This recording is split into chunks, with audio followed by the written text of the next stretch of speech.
25,000 का इनामी कुख्यात अपराधी को पुलिस ने झारखंड से किया गिरफ्तार। नगर निगम के द्वारा कचरा डंपिंग होने से लोग परेशान, न्याय की गुहार लगाने पहुंचे जिलाधिकारी कार्यालय। मेयर, उप मेयर और पार्षदों का हुआ 1 साल पूरा। पूरे साल के कार्यकाल में हुए कई योजनाओं के कार्य को पत्रकारों के बीच किया साझा। जेडीयू का बिहार से होगा सुपड़ा साफ, पहले ललन सिंह और अब पूरी जनता दल यूनाइटेड की बारी। भाजपा नेत्री प्रीति शेखर। 3 महीने पहले मायागंज अस्पताल से मोटरसाइकिल की हुई थी चोरी, अभी तक नहीं हो पाया है एफआईआर। एसपी ने सब इंस्पेक्टर समेत 3 पुलिसकर्मियों को किया सस्पेंड। और अब खबरें विस्तार से। 25,000 का इनामी कुख्यात अपराधी को पुलिस ने झारखंड से किया गिरफ्तार। भागलपुर पुलिस को बड़ी सफलता हाथ लगी है। 25,000 का इनामी कुख्यात अपराधी आयुष कुमार उर्फ छोटू यादव को भागलपुर पुलिस ने झारखंड गोड्डा के बेलबड्डा थाना क्षेत्र से रिश्तेदार के घर से गिरफ्तार किया है। कुख्यात आयुष कुमार उर्फ छोटू यादव हत्या, लूट, रंगदारी, डकैती जैसे कई संगीन मामले भागलपुर के विभिन्न थानों में दर्ज है। भागलपुर पुलिस को आयुष कुमार उर्फ छोटू यादव की लंबे समय से तलाश थी। बता दें कि पिछले 11 वर्षों से छोटू यादव फरार चल रहा था। उर्फ छोटू यादव, ये 25,000 का इनाम था इसके ऊपर और ये एक कुख्यात अपराधी था। पीरपैंती थाना अंतर्गत ये 3 कांडों में फरार था। और जो रिसेंट कांड इसने किया था वो एक SC/ST केस था और 302 भी लगा हुआ था, मर्डर का केस था। उसमें ये फरार चल रहा था और इसको गोड्डा जिला से बेलवड्डा थाना है, वहां से पकड़ा गया। ये यहाँ पे इसके रिलेटिव रह रहे थे और वहीं से इसको पकड़ा गया है। इसमें जो DIG सर के द्वारा 25,000 रुपए का इनाम रखा गया था और इसमें टेक्निकल टीम बनाई गई थी SSP सर द्वारा, जिसका नेतृत्व DSP केलगांव शिवानंद जी कर रहे थे। और इस टीम में DIU के लोग थे, जिनका नाम मुरलीधर शाह, मिथिलेश कुमार, विवेक कुमार जायसवाल और थानाध्यक्ष पीरपैंती ब्रजेश कुमार, प्रमोद शाह DIU, सिकंदर कुमार DIU से, सुशील राज DIU से और पुअनी विक्रम कुमार पीरपैंती थाना से, सिपाही बच्चन कुमार राम, अभिमन्यु कुमार सिंह, रजनीश कुमार, प्रकाश कुमार, सभी DIU में। और इन लोगों ने अच्छा टेक्निकल एविडेंस के आधार पर इसकी गिरफ्तारी की है। टोटल इसके ऊपर 4 केस थे और ये 395 का केस भी, मतलब डकैती का केस भी इसके ऊपर था 2012 का। और रिसेंट में इसके ऊपर मर्डर का जो चार्जेस थे वो था। इन सभी केसेस में फरार चल रहा था। पीरपैंती थाना का मामला था। कितने सालों से फरार? जैसे कि मैंने कहा 2012 में इसका पहला केस हुआ था। क्या केस था? ये 395 का केस था डकैती का। जी, पहली बार से गिरफ्तार हुआ? जी जी। पहला केस डकैती का जी। दूसरा केस SC/ST का था। और तीसरा केस ये अटेम्प्ट टू मर्डर का। चौथा केस है? और उसके बाद ये चौथा केस भी मारपीट का है, चोरी का केस है। इसके ये जी अभी सूचना मिली थी, मुजाहिदपुर थाना क्षेत्र अंतर्गत मियाँ का मैदान है, तो वहां पे गोलीबारी की घटना हुई है। उसमें गुड्डू कुरैशी करके एक व्यक्ति हैं, इनको गोली लगी है और साथ ही साथ एक बच्चा भी जख्मी हुआ है। तो दोनों को अस्पताल भिजवा दिया गया मुजाहिदपुर थानाध्यक्ष द्वारा और उनका इलाज चल रहा है। उनका एक के पैर में चोट गोली लगी है और एक के हाथ। तो दोनों आउट ऑफ डेंजर हैं और हम लोग CCTV और जो टेक्निकल एविडेंस है उसको कलेक्ट करके उसके आधार पे अभियुक्त की मतलब पहचान करेंगे, फिर गिरफ्तारी की जाएगी। क्या कारण घटना है सर, क्या सामने आ रहा है प्रथम दृष्टि से? अभी तो प्राइमा फेसी कुछ पुरानी रंजिश लोग बता रहे हैं और 1-2 नाम भी दिए गए, पर अभी उसकी पूरी जांच करके ही हम लोग एग्जैक्टली कुछ बता पाएंगे। वो लोग लगा रहे हैं। नगर निगम के द्वारा कचरा डंपिंग होने से लोग परेशान, न्याय की गुहार लगाने पहुंचे जिलाधिकारी कार्यालय। भागलपुर के नाथनगर के कई क्षेत्रों में नगर निगम द्वारा पूरे शहर के कचरे को डंपिंग किया जा रहा है, जिससे लोग काफी परेशान हैं। लोगों को आने जाने में काफी परेशानियों का सामना करना पड़ रहा है। लोगों ने जो जमीन खरीदी थी पहले तो उसे बिहार सरकार में शामिल कर दिया गया। उसके बाद इस जमीन पर अब शहर के पूरे कचरे को डंपिंग किया जा रहा है।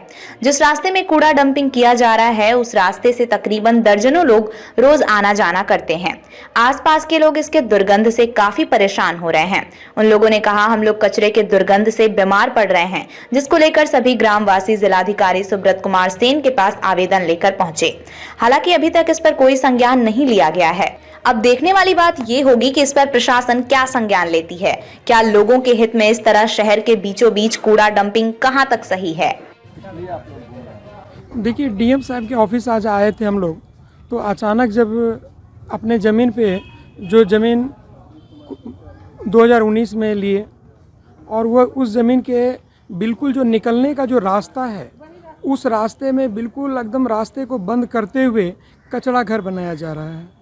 अचानक जब देखते हैं कि आज पाइलिंग का कार्य प्रारंभ हो गया तो यह देखते ही डीएम साहब से आए मिलने के लिए, उनको आवेदन भी दिए, उन्होंने आश्वस्त भी किया, उन्होंने बोला भी कि एसडीओ साहब को दे दीजिए, हम देख लेते हैं इसके स्तर पे।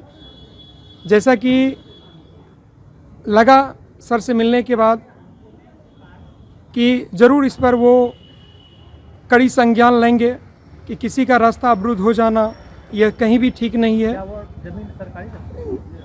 ज़मीन जो जितनी भी ज़मीनें हैं वो सब तो सरकार की ही ज़मीन है।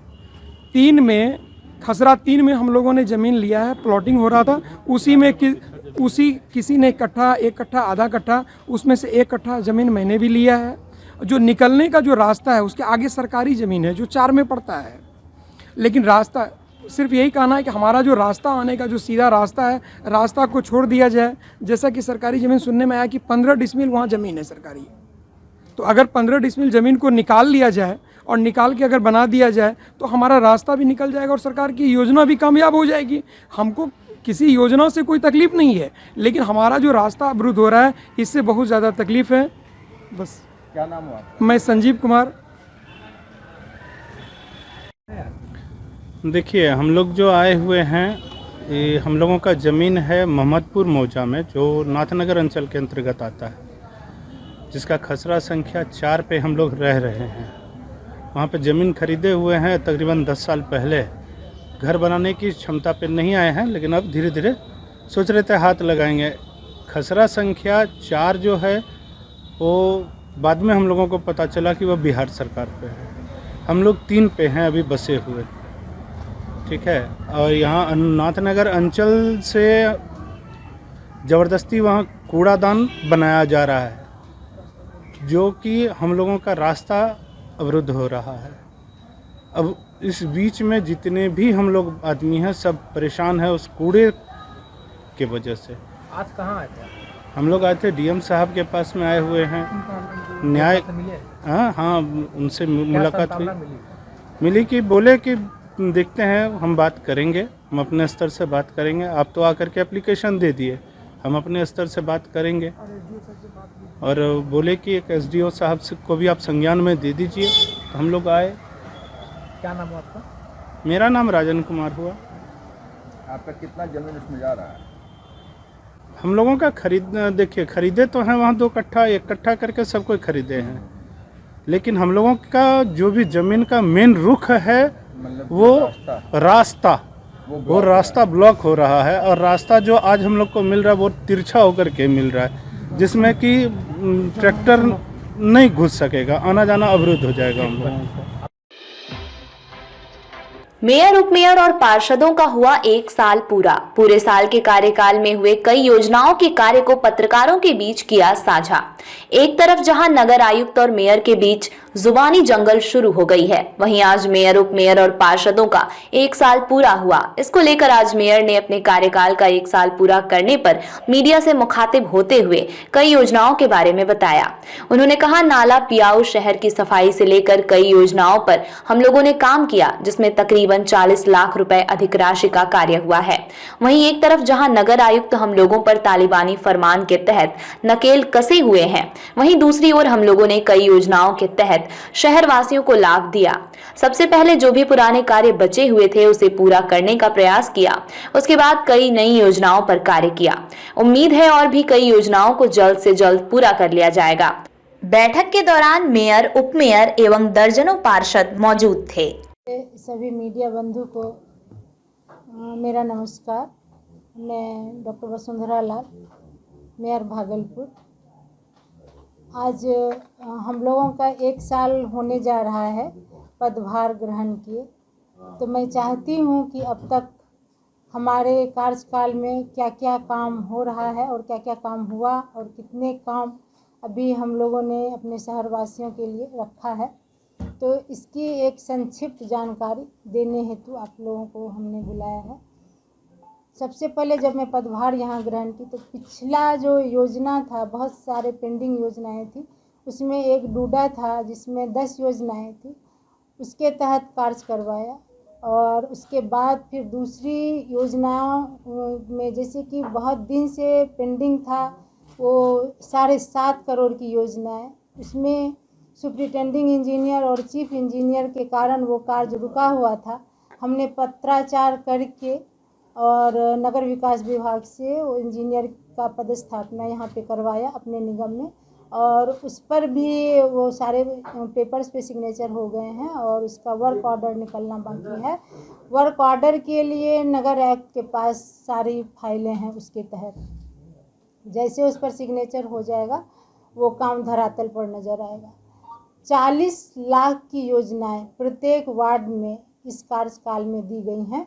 उसके तहत पियाऊ है, रोड नाले हैं और मलिन बस्ती का उद्धार है, जीर्णोद्धार है। और इसके बाद जो हमारी योजनाएं हैं, जैसे लोहिया पुल का सौंदर्यीकरण हुआ, उसके लिए हमने आरसीडी वालों से पत्राचार करके, रेलवे डिपार्टमेंट से पत्राचार करके एनओसी लिया और उसके सौंदर्यीकरण के लिए डीपीआर तैयार कराया, और वो भी फाइलें अभी नगर एक्ट के पास पड़ी हुई हैं। जब उनका सिग्नेचर होगा तो वो काम धरातल पर नज़र आएगा। लोहिया पुल के नीचे जो रोड है जो जर्जर स्थिति में है और जो जाती है वैरायटी चौक तक वो रोड, उसका सारा जीर्णोद्धार होना है, उसका भी डीपीआर बन के तैयार है। वो भी नगर एक्ट के टेबल पर रखा हुआ है, उनकी साइन का इंतज़ार हो रहा है। जैसे साइन उनका हो जाएगा फिर आगे उसमें काम लगेगा। अभी हमने 27 अक्टूबर को एक अस्थाई समिति की मीटिंग की, जिसकी कार्यवाही की प्रति हम लोगों को अभी तक नहीं मिल पाई है। इसके लिए हमने बहुत बार प्रयास भी किया कि उसको दिया जाए। उसमें हमारे शहर के बहुत सारे ऐसे कार्य लंबित पड़े हैं जो जनोपयोगी हैं और शहर के विकास के लिए बहुत ज़रूरी है। वो अभी तक नहीं मिल पाने का एक मुख्य कारण है कि वीडियोग्राफी का नहीं होना।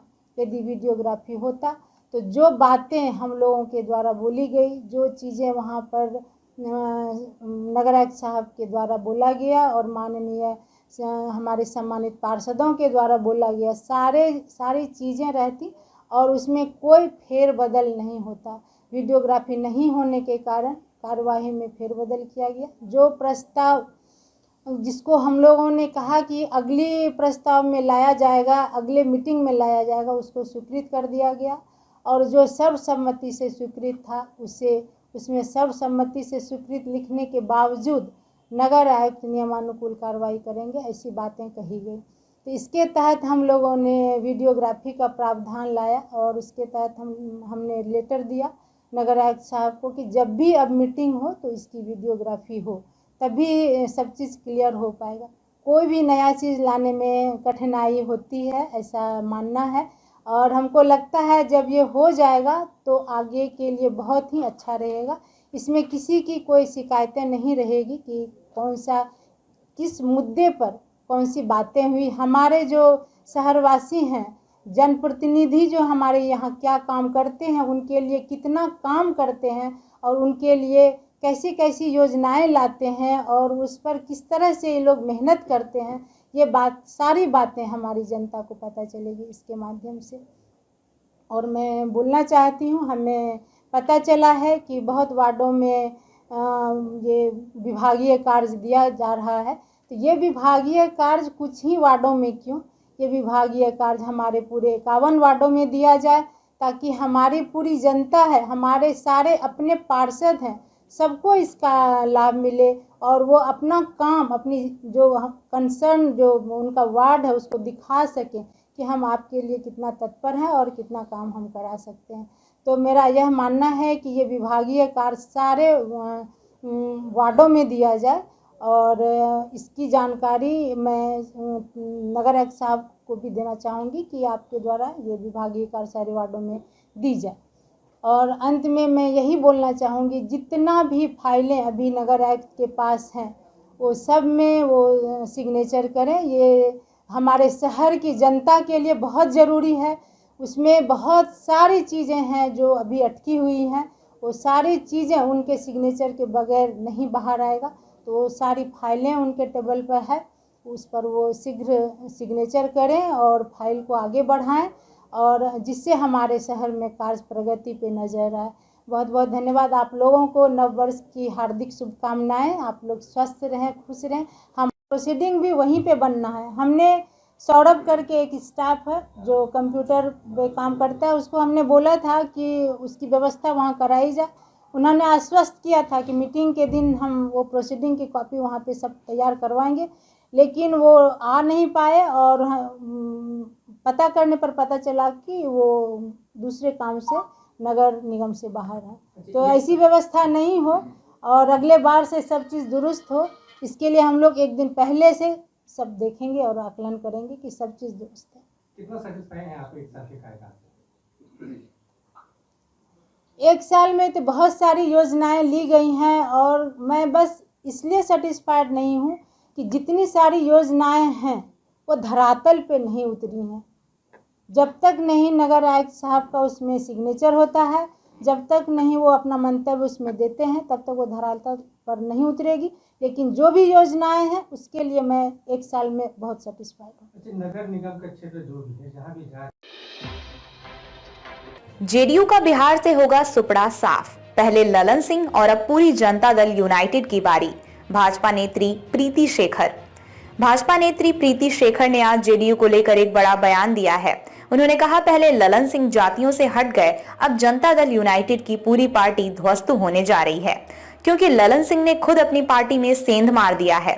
इतना ही नहीं, प्रीति शेखर ने यह भी कहा कि ललन सिंह तेजस्वी यादव को मुख्यमंत्री बनाना चाहते हैं, जिसकी भनक नीतीश कुमार को लग गई थी। शायद इस कारण से ललन सिंह को हटाया गया है। अब देखने वाली बात ये होगी कि इस राजनीतिक उठापटक में कौन बाजी मारता है। वहीं प्रीति शेखर ने कहा कि अब बिहार से जनता दल यूनाइटेड का सुपड़ा साफ हो गया है, वो 2024 के चुनाव में कहीं भी नहीं दिखने वाले। से इस्तीफा दे दिया है, नीतीश कुमार ने कमान संभाल ली। क्या लगता है जदयू में किस तरह से ये चल रहा है? देखिए, इन बातों की चर्चा तो पहले से चल रही थी। हालांकि जदयू के नेतागण इसको नकार रहे थे, लेकिन आज तो वस्तुस्थिति सामने हो गई है और ये इन सभी चीज़ों के पीछे एक ही कारण है कि जदयू में आंतरिक कलह है, आंतरिक गुटबाजी है और वहाँ पर जल्द से जल्द अपने आप को बड़ा बनाने की होड़ है और उस होड़ में नीतीश जी को ही उनके दल के लोग पीछे छोड़ते नजर आ रहे हैं। शायद यही कारण था कि जब नीतीश जी को आभास हुआ, जैसा कि बहुत समाचार पत्रों में भी और न्यूज़ चैनलों में भी खबरें चल रही थी कि ललन जी के करीबी मंत्री के तरफ से 11 माननीय विधायकों के साथ बैठक चली और उस पर कई सारी मंत्रणा हुई और उसको लेकर नीतीश जी नाराज़ हो गए और तब जाकर के उनको राष्ट्रीय अध्यक्ष से उनको हटाया गया। और ये कह सकते हैं कि उसके लिए वो इस्तीफा का वो भले ही चल रहा हो घटनाक्रम या नाटकक्रम, लेकिन एक्चुअली में जो पूरा यह घटनाक्रम हुआ उसमें कहीं ना कहीं जदयू टूट के कगार पर हमें खड़ी नज़र आ रही है और जदयू को अब कोई भी उसकी नैया को पार नहीं लगा पाएगा। खुद नीतीश जी भी अब अपनी नाव को स्वयं ही डुबोने में लगे। क्या लगता है कि बीजेपी के साथ आने के लिए वो चाह रहे हैं, आना चाहेंगे, आने देंगे आप? देखिए, वो क्या चाह रहे हैं उससे हमें फर्क नहीं पड़ता। भारतीय जनता पार्टी आने वाले समय में 2024 में 40 से 40 लोकसभा सीटें अपने बलबूते जीतेंगी और 2025 में भी बिहार के विधानसभा चुनाव में अपने बलबूते यहाँ पर अपनी सरकार बनाएगी। नीतीश जी को क्या करना है ये उनका मैटर, लेकिन भारतीय जनता पार्टी को जदयू की कोई दरकार नहीं। ललन सिंह ने इस्तीफा दिया, एक बार फिर से नीतीश कुमार के हाथ में जदयू की कमान है, इससे क्या असर पड़ेगा? देखिए, इन सभी घटनाक्रम जो घटित हो रही है इसकी पटकथा पहले ही लिख दी जा चुकी थी और आज उसका परिणाम हम सबों के सामने आया है और जिस तरह से पिछले दिनों खबर आ रही थी कि ललन सिंह जी जो जदयू के राष्ट्रीय अध्यक्ष हैं वो स्वयं अपनी पार्टी को तोड़ने में लगे हैं और स्वयं उप मुख्यमंत्री बनकर तेजस्वी जी को जल्द से जल्द सीएम बनाने में लगे हैं और इस बात की भनक लगते ही नीतीश जी ने उन्हें राष्ट्रीय अध्यक्ष के पद से हटा दिया। और यह घटनाक्रम जब चल रहा था तो सभी पार्टी के जदयू के नेता इस पूरे कयास का खंडन कर रहे थे, लेकिन आज सत्यता सबके सामने है। आज ललन जी का पद हटा है, कल बिहार से जदयू हटेगा, जदयू की पार्टी हटेगी और स्वयं नीतीश जी का नामो निशान बिहार से मिट जाएगा, क्योंकि वो जनता का विश्वास खो चुके हैं। 3 महीने पहले मायागंज अस्पताल से मोटरसाइकिल की हुई थी चोरी, अभी तक नहीं हो पाया है एफआईआर। भागलपुर के बरारी थाना क्षेत्र से मोटरसाइकिल की घटना सामने आई है। ये तकरीबन 3 महीने पहले निरंजन कुमार नाम के युवक की मोटरसाइकिल थी जो चोरी हो गई थी। उसकी एफआईआर कराने जब पीड़ित युवक थाने पहुंचा तो वहां एक पिंटू नामक युवक, जिसका बरारी थाने में कोई संबंध नहीं है, वो उसे युवक को 3-4 दिन बहलाया और कहा कि आपका एफआईआर कर दिया जाएगा। साथ ही उन्होंने अपना मोबाइल नंबर भी दे दिया। फिर वो युवक 1 सप्ताह वाले एफआईआर की बात की, लेकिन फिर उस युवक ने उसे बहलाता फुसलाता रहा। अंततः उसका एफआईआर नहीं हो सका। तंग आकर पीड़ित युवक टीएसपी के पास पहुंचा और आवेदन दिया। वहीं टीएसपी ने साफ तौर पर कहा कि बरारी थाने में जो भी युवक पिंटू नाम का व्यक्ति है वो बरारी थाने से कोई संबंध नहीं रखता है। उस पर जांच टीम बताई जाएगी। अगर वो वहां सीसीटीवी फुटेज में पाया गया तो उस पर सख्त से सख्त कार्यवाही की जाएगी। और जिस युवक की मोटरसाइकिल चोरी हुई है वो 3 महीने बाद आवेदन लेकर आया है। वो 20 तक के दायरे में है और उस पर जांच की जाएगी। आखिर मोटरसाइकिल चोरी हुई है या नहीं हुई है, या फिर मोटरसाइकिल की चोरी कैसे हुई है। वहीं उन्होंने पिंटू नामक युवक पर कानूनी कार्यवाही करने की भी बात कही। आप परेशान हैं? हम परेशान हैं कि मेरी बाइक चोरी हो गई थी मायागंज हॉस्पिटल से। तो कब चोरी हुई थी? 6 अक्टूबर को सर, 6 अक्टूबर को चोरी हुई। तो हम नज़दीकी बरारी थाना में आवेदन के लिए गए तो पुलिस द्वारा ये कहा गया, पदाधिकारी द्वारा, कि तुम जाके पिंटू से मिलो। तो हमको जो है हम उनके पास गए तो बोले कि ठीक है आवेदन लिख के दे दो। तो आवेदन लिख के हम दे दिए और उसके बाद बोला कि हम पूछे कि सर रिसीविंग दे दिए, इसका रिसीविंग दे दीजिए। तो वो बोला नहीं 2 दिन के बाद आना। तो फिर हम जो है 2 दिन के बाद गए तो फिर वो पिंटू जी बोले कि नहीं अभी जो है ना 1 सप्ताह वेट करना पड़ेगा, अभी नहीं हुआ है, इतना जल्दी नहीं होता है और तुम मेरा नंबर रख लो, कॉल करके आना, पहले कॉल कर लेना तब आना। तो फिर 1 सप्ताह वेट करने के बाद कॉल किए तो बोला नहीं अभी नहीं हुआ है, सो कल आना। फिर हम कल आए, कॉल नहीं किए, हम डायरेक्ट आए तो पिंटू सर नहीं थे वहाँ पे। फिर हम फिर गए तो जो है 2-3 दिन के बाद फिर गए तो जो है बोला कि नहीं अभी जो है नहीं बना है, हम कॉल करेंगे तब आना है। उसके बाद जब हम फिर 2-4 दिन वेट करके कॉल करने लगे तो कॉल उठाने ही नहीं लगे। पिंटू कौन है? पिंटू सर वही, मतलब अब किस पद पे हमको ये मालूम नहीं। बरारी थाने में हमेशा वही नजर आता, हाँ, उसी से बात होती थी। हाँ हाँ। आपको क्या लगता है वो कोई पदाधिकारी है वहाँ? नहीं हमको तो ऐसा नहीं लगता है। तो फिर क्या लगता है? मतलब हमको तो मतलब ऐसा बोला गया कि जो भी वहाँ के पदाधिकारी थे, हाँ। तो उनसे हम बोलते भी थे, बीच बीच में जाके बोलते थे, हाँ। कि सर हमको अभी तक एफआईआर कॉपी नहीं मिली है। तो वो यही बताते थे कि पिंटू से मिलो। अच्छा, बस इतना। जिनसे भी बात होती थी वो पिंटू के पास? हाँ, ये हमको पता नहीं है वो कौन है। मतलब 2-2.5 महीना से आप इसी तरह परेशान हैं? हाँ सर। आज आप कहाँ आए हैं? आज यहाँ पे जो है एसपी साहब के यहाँ पे आए हुए हैं मिलने के लिए सर। मतलब आपकी गाड़ी जो खोई है, हाँ, उसका आवेदन जो नहीं लिया उसके खिलाफ? हाँ सर। एसपी साहब से मुलाकात हुई आपसे? अभी तक नहीं हुई। कहाँ के आप रहने वाले? वहाँ वो जो सिटी एसपी साहब हैं, हाँ, उनसे बात हुई। अच्छा, और उनसे मिल लिया? हाँ, उन्होंने बताया कि इसमें जो है आप 6 तारीख का जो मायागंज हॉस्पिटल का जो कागज है वो इसमें लगवाइए। अच्छा, तो वो हम इसमें लगा दिए हैं। अभी चूंकि किसी काम से निकल गए हैं, हम वेट कर रहे हैं। अच्छा, कहाँ के रहने वाले हैं आप?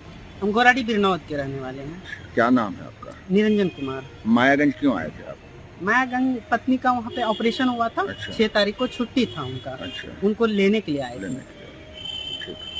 बाद तकरीबन 1.5 से 2 महीने के बाद FIR दर्ज किया गया, 2.5 महीने के जिसके पास सर जी निरंजन कुमार नामक एक व्यक्ति हैं जो आज मुझसे मिले भी। उन्होंने बोला कि उनका जो बाइक था वो अक्टूबर माह में चोरी हुआ था और वो आज मेरे पास मिलने आया। आज दिसंबर लमसम ख़त्म होने वाला है, तो मैंने उनसे वही बोला कि आपको इसकी जानकारी पहले दे देनी चाहिए थी, तो हम लोग कार्रवाई करते। और अभी भी जो उन्होंने आवेदन में तथ्य लिख के दिए हैं, कोई पिंटू नामक शख्स है जो बरारी थाना में, जिसने इनको बोला कि FIR बाद में कर देंगे और 2-3 दिन तक इनको टहलाया, लेकिन उसके बाद भी हमसे इनकी मुलाकात अभी तक नहीं हुई थी। आज ये ऑफिस में आए हैं, तो हम उसके जो भी तथ्य सामने आ रहे हैं, पिंटू या कोई भी है जिसके चलते इनकी FIR नहीं हुई है, उसकी हम जांच करेंगे। और जो भी ये तथ्य दे रहे हैं कि उस दिन उनसे बात हुई थी, तो उसका CDR वगैरह अवलोकन करके हम लोग पता लगाते हैं कि पिंटू नामक शख्स वहाँ थाने पे था या नहीं था। और गहन जांच के बाद हम लोग अगर ऐसा कुछ है तो उसके ऊपर कार्रवाई भी करेंगे। और जहाँ तक FIR की बात है, तो ये तो CRPC में नहीं है। मैं अगर थाने पे आपको कोई इशू है तो आप सीनियर ऑफिसर से मिल सकते हैं, तो वो ना ही DSP सिटी से मिले ना ही मुझसे मिले। आज लगभग 2 महीना हो गया, उसके बाद हमसे मिल रहे हैं, तो ये भी थोड़ा संदेह क्रिएट करता है। अगर किसी को भी कोई इशू है तो वो हमसे 3 दिन 2 दिन 4 दिन बाद मिल सकते थे। पिंटू का कई मामला भी है सर, ये पिंटू के ऊपर हम लोग अच्छे से जांच करके और जो भी मामले सामने आएंगे उसके ऊपर कार्रवाई की जाएगी। और किसी भी प्राइवेट इंसान को थाने में रहने की अनुमति नहीं है। अगर ऐसा पाया जाता है कि वो थाने में थे तो उनके ऊपर सख्त से सख्त कार्रवाई की जाएगी। एसपी ने सब इंस्पेक्टर समेत 3 पुलिसकर्मियों को किया सस्पेंड। भागलपुर के पुलिस जिला नौगछिया एसपी सुशांत कुमार सरोज ने कार्य में लापरवाही को लेकर SI समेत 3 पुलिसकर्मियों को निलंबित कर दिया है। कार्य में लापरवाही करते हुए तीनों पुलिसकर्मियों को रंगे हाथ पकड़ा था। रात्रि में औचक निरीक्षण करने निकले एसपी रंगरा थाना पहुंचे, जहां थाना का निरीक्षण करने के दौरान थाने में मौजूद लैंडलाइन नंबर और वायरलेस को बंद पाया, जिसको लेकर एसपी ने रंगरा थाने में मौजूद SI संदीप कुमार झा से पूछा तो SI के द्वारा संतुष्ट युक्त जवाब नहीं दिया गया, जिसके बाद नौगछिया एसपी ने कार्य में लापरवाही बरतने को लेकर SI संदीप कुमार झा को तत्काल प्रभाव से सस्पेंड कर दिया। वहीं औचक निरीक्षण के दौरान इमरजेंसी डायल 112 के 2 पुलिसकर्मियों को भी सस्पेंड किया है। ड्राइवर था और मात्र एक ही पुलिसकर्मी होमगार्ड पर थी, तो कि उसमें एक पदाधिकारी और 2 सिपाही पर थी।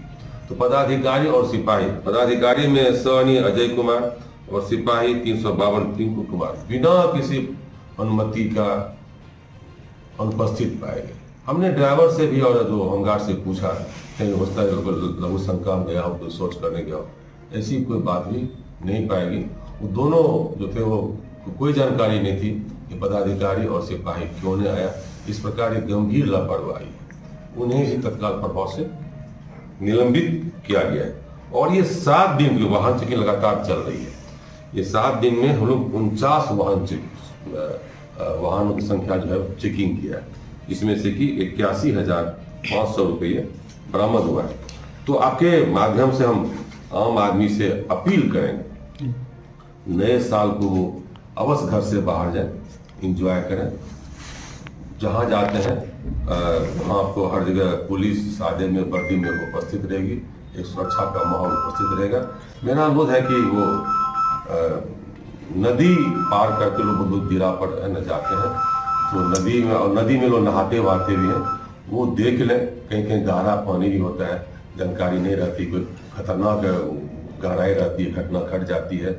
और जो रजिस्टर्ड नाव है, इसके CO साहब यहाँ वो पंजीकृत है, और जो उसका एक भार सीमा जो जितने आदमी उसमें मतलब सवार हो सकते हैं, सीमा भी उसके निर्धारित है, उससे अधिक सवार उसमें ना हो। और किसी परिस्थिति में शराब या नशा का प्रयोग नहीं करें। हमारी पुलिसकर्मी लगातार वहाँ पर प्रबंधनशील रहेगी और पकड़ने पर गिरफ्तारी कार्रवाई भी हम लोग करें।